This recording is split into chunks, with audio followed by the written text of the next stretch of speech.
ki khubor ka batisi TV. Lawan ra ashapi dak Orange Nissan Looms Hope Ho near Fire Brigade Shillong, ringkat bat ka M Crown Hotel Kendai Lat Shillong, ka Three Olives Restaurant, bala play nakbantaban Shakriya P, hapo ka Ïada jong ka Bio Bubble Antivirus Coating, ringkat ka Cosmic Kingdom, ka Jakai lekai bapaw ha Shillong, bala Ïada na ka Bio Bubble Antivirus Coating, bala le da ka Meva Enterprise. Shisngi hadin baki Nongtrei jong ka National Health Mission kila kernga ban pediangnya ka jing Ïada Injekshon Covidshield kum shibenta ban Ïada na ka jing yabit ya ka jing pang Covid khat khandai.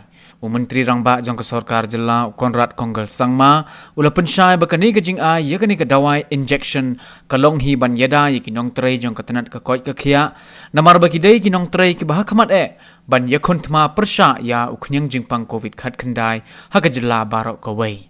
La ban kedaw hang ni da ki phongut ki Nongtrei jong ka National Health Mission ha ka khat pratri rumpang arzar arpuwei kila kentaj ban pediang ye kani ka jing Ïada injection da ka bapen pau bakim shim layo jing pensai shwa baki bor penyat kin ptha ban pensedang ye ka jing ye kani ka dawai injection. The vaccination program is something that is important for everybody. So therefore, let us be clear about this fact that it is for the safety of all the health workers.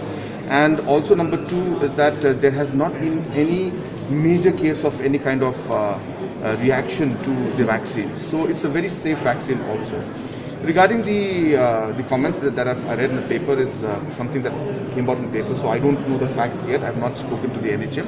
But I'm sure even if he has made that comment, it must be in the interest of the health of the health workers, saying that if the vaccination is not there, then you're exposed to more danger, you're exposed to the virus, so it may not be safe for them to be there. So I'm presuming that he may have said it in that line, that is if he did say it. So I don't even know whether he has or not.